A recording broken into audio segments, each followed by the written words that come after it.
스가랴가 바라보는 새 시대의 여명의 말씀, 여덟 번째 환상에 관한 이야기를 오늘 말씀을 통해서 전하길 원합니다. 스가랴 6장, 이제 6장으로 이제 8개의 환상이 끝나고 에피소드 같이 9번째 환상은 아니고 실제로 이루어진 일들, 대제사장 여호수아가 금 면류관을 받는 장면을 우리가 함께 나누면서 6장 이 스토리를 통해 누구를 바라보셔야 된다고요? 예수 그리스도를 바라보시길 주님의 이름으로 축원합니다. 지금까지 예수님께서는 여호와의 사자다라고 지칭하기도 하셨고, 스가랴 말씀을 보면 3장에도 여호와의 순이라는 새싹이라는 표현으로 예수 그리스도가 상징되어지는 모습을 보게 되고요. 또 3장 보면 7 눈을 가진 돌 하면, 성경에 나오는 돌 하면 누구를 상징한다고요? 예수 그리스도를 상징한다. 그리고 또 만왕의 왕, 만군의 주, 이건 세상을 통치하시는 하나님, 세상을 통치하시는 주라는 뜻이거든요. 그 만군의 주가 누가 되셨다고요? 예수 그리스도가 되셨고, 그리고 대제사장, 모든 죄를 다 짊어지시고 우리를 위해서 속죄 되시는, 속죄함을, 용서를 우리에게 베푸신 대제사장이신 예수 그리스도, 여러분 그 예수 그리스도가 대제사장이다라고 표현되고 묘사되었음을 우리가 볼 수가 있습니다. 그러니까 지금 8번째인데 좀 총정리를 좀 해야겠습니다. 그죠? 기억이 좀 가물가물하시죠? 예, 그죠? 첫 번째는 첫 번째 환상은 붉은 말, 붉은 말을 탄 사람, 환상을 보았습니다. 붉은 말. 그래서 첫 번째의 환상과 8번째 환상에 말이 등장합니다. 그죠? 붉은 말이 다 등장합니다. 그래서 첫 번째 환상에 붉은 말 탄 사람, 그 사람을 화석류 가운데 선 자라고 표현하기도 한 그 환상, 그분은 누구시라고 제가 말씀드렸죠? 예수 그리스도를 예표한다 라고 말씀드렸죠. 그리고 두 번째 환상은 4개의 뿔, 4명의 대장장이가 4개의 뿔을 치는, 4명의 대장장이가 4개의 뿔을 치는 장면을 우리가 스가랴 1장 말씀을 통해서 볼 수가 있습니다. 그 환상이 이제 2장을 통해서 나오죠. 그래서 2장을 통해서 쭉 나오고요. 그리고 세 번째 환상은 측량주를 잡은 사람, 측량주를 잡은 사람. 여러분, 측량주를 잡은 사람이 누구라고 말씀드렸습니까? 예수 그리스도를 상징한다라고 말씀도 드렸습니다. 그죠? 이 네 번째 환상은 또 뭐죠? 그리고 여호수아, 그 대제사장 여호수아에 관한 이야기들이 쭉 나오고요. 대제사장 여호수아가 무죄이고, 그리고 대제사장 여호수아가 하나님께 기름 부음 받은 자다. 그래서 임명하고, 그 여호수아가 대제사장으로서 임명받는, 그것이 이제 환상 속에서 나오는 모습을 봅니다. 그리고 이제 여섯 번째 환상은 날아가는 두루마리, 5번째 환상은 순금 등잔대와 두 감람나무의 환상을 볼 수가 있죠. 그게 이제 5장에 나옵니다. 5장에 쭉 나옵니다. 그래서 6번째 환상은 날아가는 두루마리 환상이고, 7번째 환상은 에바 속이라는 것은 광주리 속에 있는 여인의 환상을 우리가 보았습니다. 학의 날개를 단 두 천사가 그 에바 속에, 광주리 속에 있는 여인을 저기 북쪽에 갔다가 떨고 났다라는 얘기를 함께 나눴죠. 참 어렵죠. 지금까지 참 어려운 얘기인데, 이게 이제 그 학자들이 이 환상 8가지를 이렇게 첫 번째 환상과 8번째 환상과 이렇게 짝을 맺고, 왜냐하면 첫 번째 환상과 8번째 환상이 다 말이 등장하거든요. 그래서 하나님의 그 명령을 순적하게 그 일들을 신속하게 그 일들을 하는 명령받은 천사들이 탄 말 탄 자들, 천사들을 얘기하는 것이고요. 그래서 첫 번째 번째의 말이 등장하고 여덟 번째 말이 등장하므로 이 8가지 환상이 마무리되는 모습을 봅니다.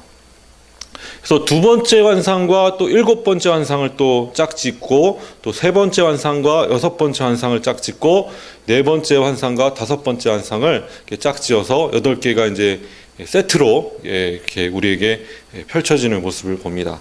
그래서 학자들이 이렇게 8가지를 이렇게 넷씩 해가지고 하나, 둘, 셋, 넷, 다섯, 여섯, 일곱, 여덟 해가지고 이렇게 세트로, 이게 지금 두 번째하고 7번째하고 같은 얘기고, 세 번째하고 6번째가 같은 얘기고, 네 번째하고 5번째가 같은 얘기다, 뭐 이렇게 해석하시는 분들이 있습니다. 오늘 이제 6장 말씀을 들어가는데 마지막 8번째 환상입니다. 지금 어려웠죠? 지금 참 어려웠습니다. 그만큼 성경의 계시록과 이 스가랴 말씀은 어렵습니다. 많은 목사님들이 이제 스가랴를 강해 설교를 하지 않습니다. 왜냐하면 그만큼 어렵기 때문입니다. 그래서 여러분 지금 어려운 걸 하고 있다는 거, 이걸 이해하신다면 성경의 많은 부분들이 이해되신다는 것을 꼭 기억하시고 여러분 마스터하시기 원합니다. 아멘. 자, 우리 6장 1절부터 함께 읽도록 하겠습니다. 6장 1절부터 한 절 한 절 우리 함께 보겠습니다. 시작. 내가 또 눈을 들어 본즉 내 병거가 두 산 사이에 나오는데 그 산은 구리산이더라. 뭐 구리라고 하기도 하고 노시라고도 하는 노빛 색깔을 띠는 산, 이 두 산 사이에 뭐가 나왔다고요?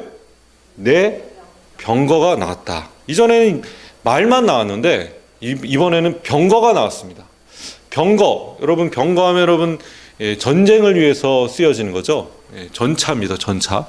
그러니까 말이 여러 마리가 뒤에서 앞에서 끌면서 정말 속도가 빠르게 뒤에서, 마치 그 시대에는 탱크죠. 탱크. 지금으로 치면 탱크, 장갑차 뭐 이런 수준에 있는 전쟁을 위한 도구입니다. 그래서 평소에 여러분 병거 씁니까? 안 씁니까? 병거를 쓰지 않습니다. 그러니까 엄청나게 빠르게 달리는 그 병거.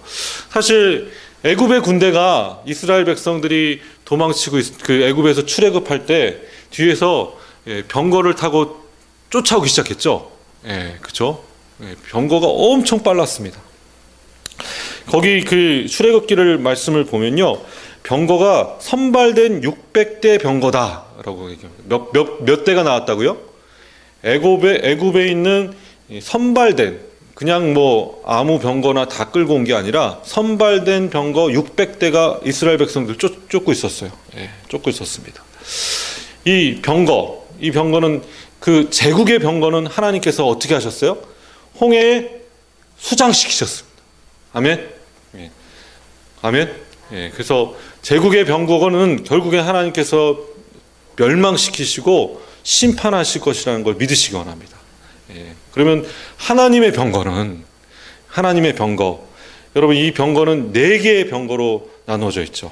우리 같이 한번 2절 3절 말씀 함께 읽겠습니다. 시작. 첫째 병거는 붉은 말들이, 둘째 병거는 검은 말들이, 셋째 병거는 흰 말들이, 넷째 병거는 검은 말들이, 넷째 병거는 어렁지고 건장한 말들이 메어지는지라. 제가 줄바꿈을 못했습니다. 그래서 첫 번째는 붉은 말, 두 번째는 검은 말, 세 번째는 흰 말, 네 번째는 아롱지고 건장한 말이라고 표현되어 있죠. 여러분, 아롱진다는 것은 얼룩말을 얘기하는 것입니다. 얼룩말, 얼룩말을 얘기하는 것이죠. 실제로 얼룩진 말, 그러니까 그 무늬가 얼룩이 있는 말을 의미하는 거죠. 그 많은 학자들이 이거 붉은 말은 뭘 뜻이고, 뭐 검은 말은 무슨 뜻이고, 흰 말이 무슨 뜻이고, 뭐 아롱진 말은 무슨 뜻이고, 얼룩말은 무슨 뜻이고, 뭐 이런 해석을 하긴 하는데, 이것보다 이제 중요한 것은 병거가 몇 개라고요? 4개입니다. 4개. 4개가 중요합니다. 사실 뭐 이걸 굳이 해석한다면 붉은 말은 피를 상징하죠. 그죠? 전쟁의 피를 상징하는 것이고 전쟁을 의미합니다. 전쟁을 의미하는 것이고, 두 번째 검은 말은 죽음을 상징합니다.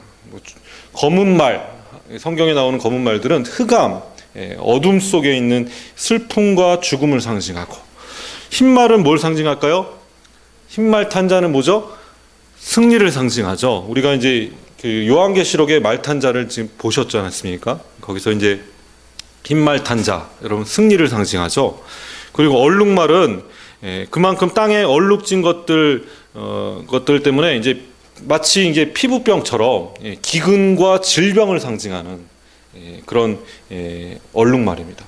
하나님께서 이 땅을 심판하실 때 어떻게 심판하신다고요? 피로 심판하시고, 그리고 죽음으로 심판하시고, 그리고 하나님께서 결국엔 흰말탄자 되셔서 예수님께서 이 땅에 오실 것이고 승리를 하실 것이고, 그리고 얼룩말, 전염병, 질병을 통해서 하나님께서 심판하신다. 여러분, 네 개의 병거는 동서남북을 의미합니다. 근데 이 네 개의 병거가 이때 북쪽으로 두 마리 가고, 그리고 남쪽으로 한 마리 갑니다.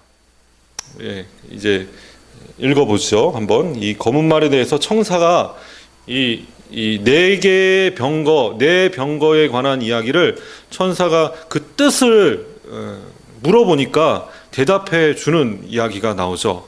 자, 5절 말씀 함께 읽겠습니다. 시작. 네, 천사가 대답하여 이르되 이는 하늘의 네 바람인데 온 세상의 주 앞에 서 있다가 나아가는 것이라 하더라. 여기 지금 그 천사가 이 해석해주는 천사가 스가랴에게 이야기해 주죠. 이거는 하늘의 네 바람이다라고 성경은 이 천사가 설명하고 있습니다. 여러분, 네 바람은 루아흐라는 히브리어 단어인데, 바람이라는 뜻은 루하흐라는 히브리어인데, 이거는 영이라고 번역하기도 합니다. 그래서 바람이라고 번역되었는데, 내 영, 내 천사, 내 사자, 그리고 성경에 보면 요한계시록 내 생물도 나오죠. 이 내 생물, 그러니까 내 생물들은 천지 만물의 모든 것들을 주관하는 사자들을 얘기하는 것이죠. 내 영, 이들이 하늘에 있다가 그들이 땅으로 파송받는 것입니다. 자, 검은 말은 어디로 갔습니까? 6절 말씀 보겠습니다. 시작. 검은 말은 북쪽 땅으로 나가고 흰 말은 그 띠를 다르고. 자, 지금 검은 말은 죽음을 상징한다고 말씀드렸죠. 검은 말이 앞으로 나간 후에, 그리고 뒤에 무슨 말이 나갔다고요? 흰 말이 나갔습니다. 죽음으로 검은 말로 심판하시고, 그리고 뒤에 승리의 말이 뒤돌아가 갔다라는 얘기죠. 그 다음에 아롱진 말은 어디로 갔습니까? 남쪽 땅으로 나가고, 아롱진 말은 질병을 상징한다고 말씀드렸죠. 이 질병의 말이 남쪽으로 가고.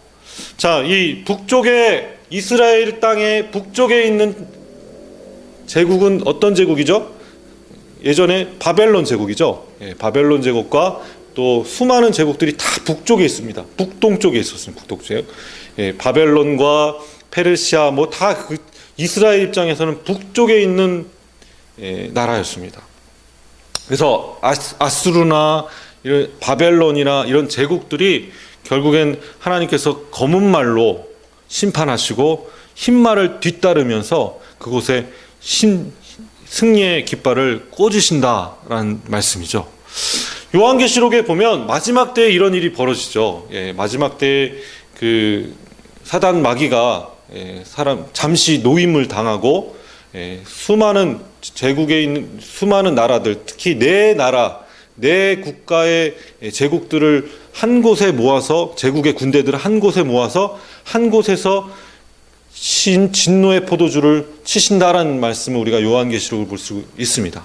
그러니까 사방에서 있는 제국들을 한 곳에 모아서 하나님께서 심판하신다는 말처럼, 오늘 내 말이, 내 뿔, 내 제국, 하나님을 반대하는 그 우상 숭배자들, 믿지 않는 자들을 한 곳에 모아서 심판하실 심판의 예언을 오늘 볼 수가 있죠. 여러분, 건장한 말은 어디로 갔을까요? 밑에 있는 나라에 있는 애굽으로 갔죠. 여러분 이스라엘과 접경 지역에 남쪽에 있는 나라는 애굽, 지금 이집트입니다. 그죠? 이집트의 나라에 가서 결국에는 어떻게 심판하신다고요? 아롱진 말로 심판하신다. 그 땅을 어떻게 심판하냐면 질병으로 심판하신다는 말씀이죠. 그러면서 이제 아롱진 말 중에 건장한 말들도 있는데 이 건장한 말은 어떻게 나옵니까? 우리 7절 말씀 함께 읽겠습니다. 시작. 건장한 말은 나아가서 땅에 두루 다니고자 하니 그가 이르되 너희는 여기서 나가서 땅에 두루 다니라 하매 곧 땅에 두루 다니더라. 이 건장한 말은 곳곳에 땅을 돌아다니면서 하나님께 명령받은 그 일들을 수행하는 일들을 하는 건장한 말의 이야기가 나옵니다. 여기서 우리가 항상 잊지 말아야 될 것은 그 하늘과 땅의 모든 권세는 다 하나님이 가지고 계신다는 것을 믿으셨으면 좋겠습니다. 하나님은 어떤 분이시냐면 만군의 주이십니다. 여러분 이 표현은 곧 어떤 표현이냐면 만군의 주라는 뜻은 세상의 통치자가 하나님이심을 고백하는 것입니다. 아멘. 여러분 만왕의 왕, 만군의 주라고 고백한다는 것은 하나님의 정체성을 하나님은 이런 분이십니다 라고 고백하는 건데 하나님은 어떤 분이시라고요? 세상의 주관자이십니다. 세상을 통치하시는 분이시죠. 믿으십니까? 세상의 모든 왕들도 다 하나님이 세우셨고 패하시는 것도 하나님이시죠. 여러분 믿으십니까? 하나님 손에 있습니다. 그러므로 우리는 하나님께 외치셔야 될 줄 믿습니다. 자, 한번 8절 말씀 보시겠습니다. 제가 지금 이 얘기를 한 이유가 이 8절 말씀 때문입니다. 우리 8절 말씀 함께 읽겠습니다. 시작. 그가 내게 외쳐 말하여 이르되 북쪽으로 나아간 자들이 북쪽에서 내 영을 쉬게 하였느니라 하더라. 지금 북쪽으로 나간 그 말들 두 말이 나갔죠. 두 병거가 나갔습니다. 이 발들이 결국 북쪽에서 내 영을 쉬게 하리라 라는 말씀으로 나오죠. 이 쉰다라는 것은 머문다는 뜻입니다. 그리고 시원케 한다라는 뜻도 있습니다. 그래서 머문다, 하나님의 영이 그곳에 머물게 하실 것이다 라는 것이죠. 그러면 이 말들이 감으로 하나님께서 그곳에 일들 그 거짓된 그 제국들을 멸망시키시면서 하나님의 마음이 어떻게 된다고요? 시원케 된다는 것입니다. 하나님의 마음이 안심되신다는 것입니다. 믿으십니까? 하나님께서는 참으시는 거죠. 심판하지 않으시고 진노하지 않으시는 이유는 참으시는 것입니다. 근데 참는 한계가 있습니다. 그죠? 언젠간 하나님께서는 심판하십니다. 그리고 그것을 통해서 하나님의 영이 그곳에 임하게 하셔서 쉬게 하시고 머무십니다. 그의 마음을 시원케 하십니다. 여러분 믿으십니까? 하나님의 영이 우리 가운데 임하시는 저와 여러분 되셨으면 좋겠습니다. 하나님의 영은 진노가 아니고 하나님의 영향력 안에 들어가는 것이죠. 믿으십니까?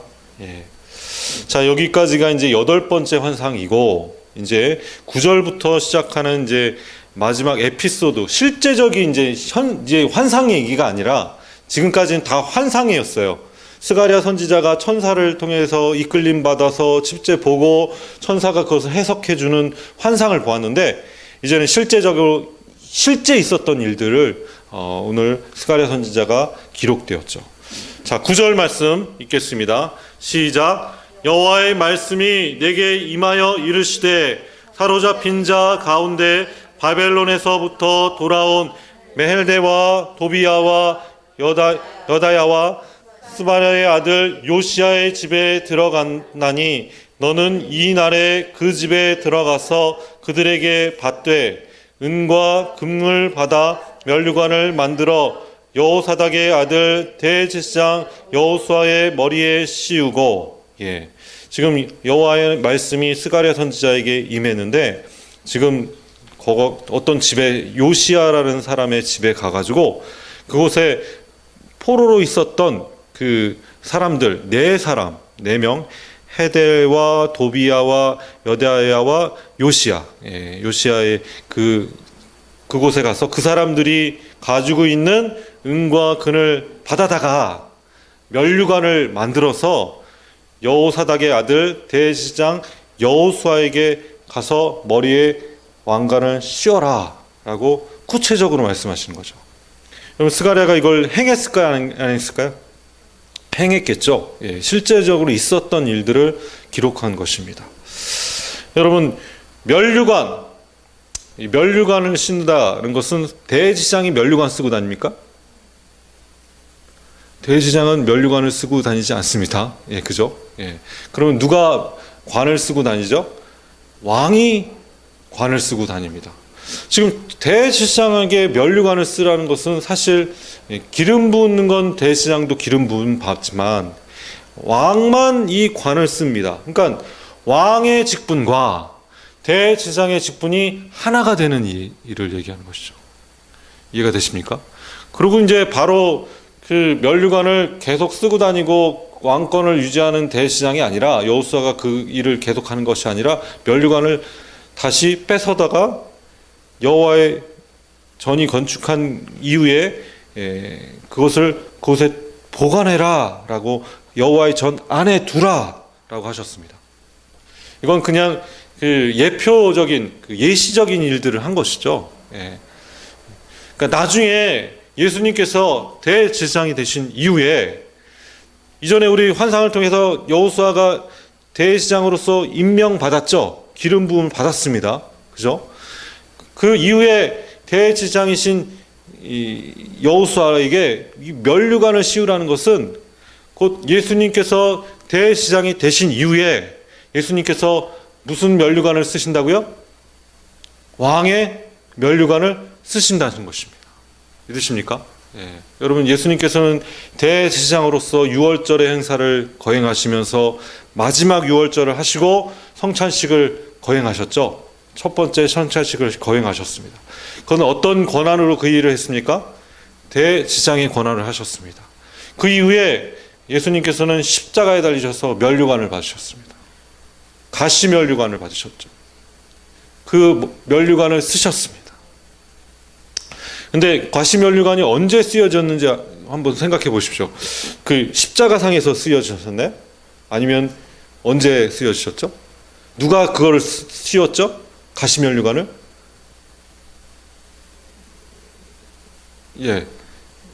누가 그 가시 면류관을 만들어 가지고 그걸 씌웠습니까? 로마의 병사들이 로마 병사들이 가시로 면류관을 만들어서 채찍질을 막 하고 온몸에 피투성이가 되어 있는 예수 그리스도에게 그 면류관을 씌웠습니다.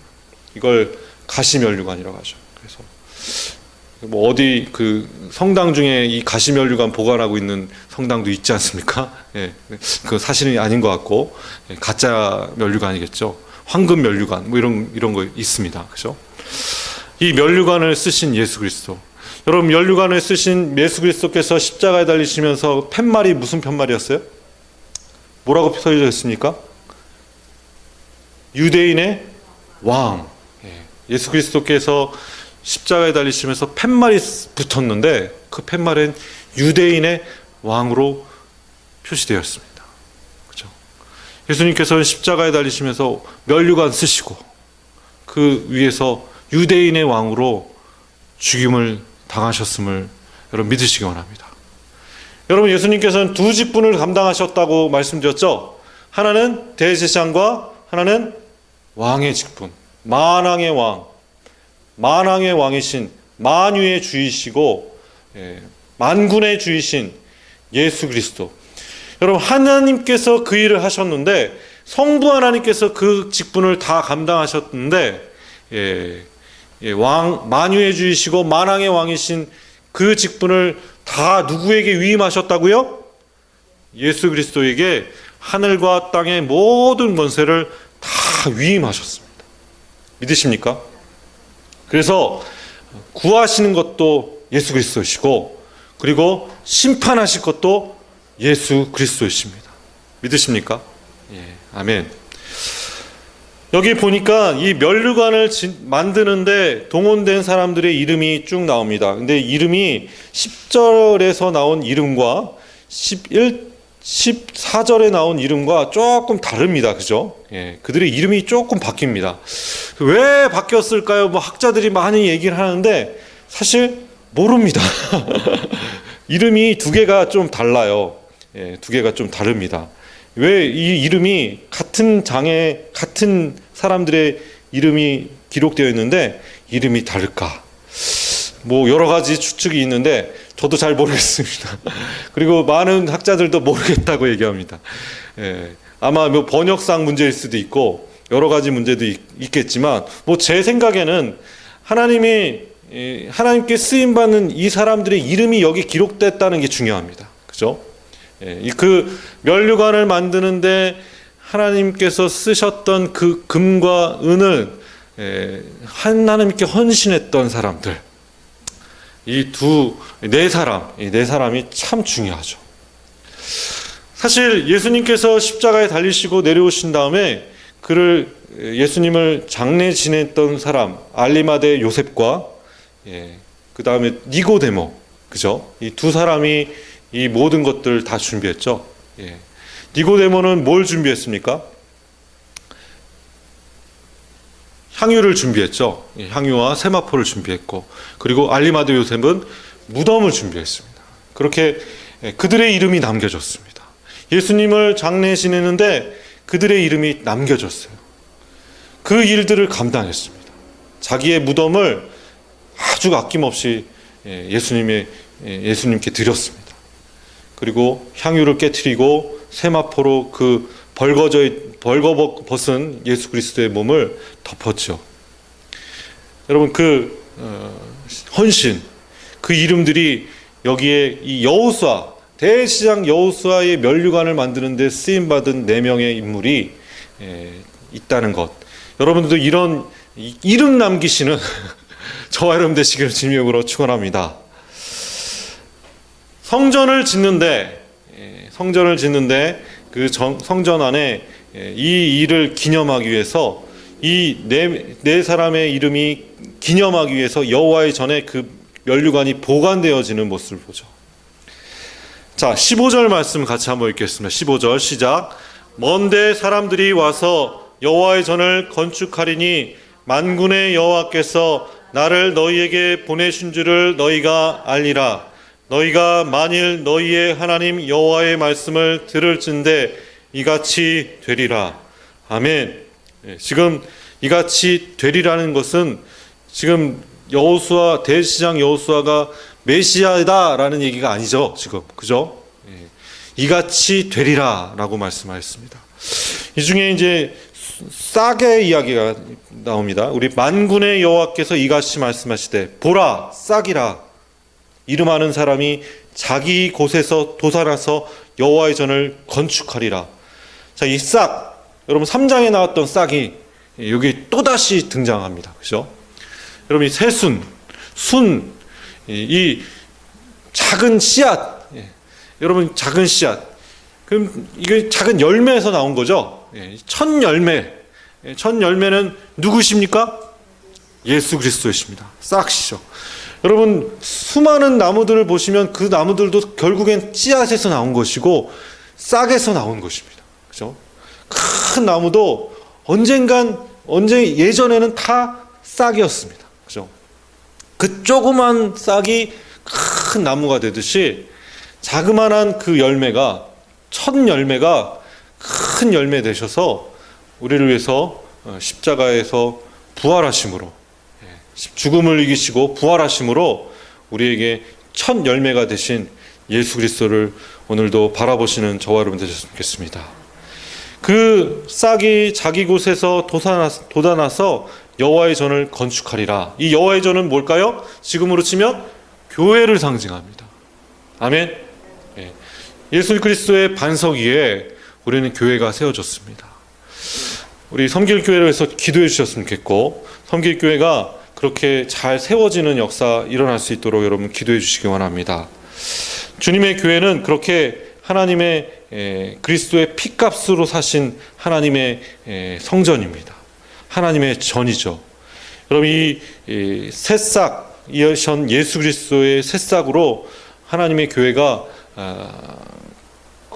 세워지고 주님 앞에 드려지는 역사가 체험되시기를 주님의 이름으로 축원합니다. 제가 이제 설교를 하면서 이제 한 가지 빠뜨렸는데 이 구리산에 대한 이야기를 좀 하겠습니다. 구리산은 무엇일까요? 놋산이라고 하는데 이 1절에 나오는 구리산, 이 두 산 사이에서 네 병거가 나왔다. 이 네 병거는 하늘의 영이다. 그러면 이 두 산은 놋산은 이 두 산은 곧 하늘의 문을 상징하는 것이죠. 그죠? 하늘의 문이 열리고 그 두 산과 같은 그 문이 열려서 네 병거가 나왔다는 것입니다. 그죠? 이 이 성전에서 가장 중요한 것은 놋이었어요. 놋. 나중에 이제 예루살렘이 패망하면서 한 5월달쯤에 패망했는데 이 패망한 예루살렘의 놋을 다 긁어가 버렸어요. 바벨론의 그 군대들이. 우리가 예레미야 선지자의 말씀을 읽어보니까 다 놋이란 놋은, 뭐 철이란 철은, 금이란 금은, 은이란 은은 다 걷어가 버렸죠. 특히 성전의 가장 중요한 것은 그 들어가는 길목에 서 있는 두 개의 구리 기둥입니다. 놋 기둥이에요. 놋 기둥. 이 놋 기둥을 통해서 성소로 들어가고 지성소로 들어갑니다. 이 두 기둥은 하늘의 문, 하늘의 산, 여기 구리산이라고 하는 그 하늘의 문을 상징하는 것이죠.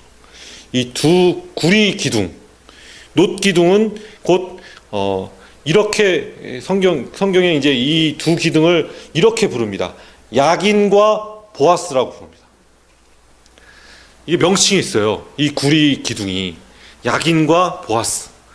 야긴은 무슨 뜻이냐면 그가 세우리라, 그런 뜻을 갖고 있습니다. 보아스는 그에게 능력이 있다라는 뜻입니다. 여러분 이 두 산을 오늘도 붙잡으시면서 살아가시는 저와 여러분 되셨으면 좋겠습니다. 누가 세우신다고요? 예수 그리스도께서 세우실 줄 믿습니다. 누가 능력이 있다고요? 하늘과 땅의 모든 것은 누가 가지고 계시다고요? 예수 그리스도께서 계시다는 것을, 여러분 그 두 기둥을 오늘도 붙잡고 오늘도 살아가시는 하나님의 교회는 그 두 기둥으로 세워질 줄 믿습니다. 아멘. 여러분 그 하나님이 세우시고 하나님이 교회의 주인이시고 하나님이 목회를 하시고 계시고 하나님께서 말씀하시고 계시고 하나님께서 능력이 있으시고 하나님께서 모든 것을 하실 수 있다는 것을 여러분 오늘도 고백하셔서 그 고백이 바탕이 된 주님의 교회 세워지는 모습을 보시고 찬양하시는 저와 여러분 되시기를 주님의 이름으로 축원합니다. 같이 한번 기도하겠습니다.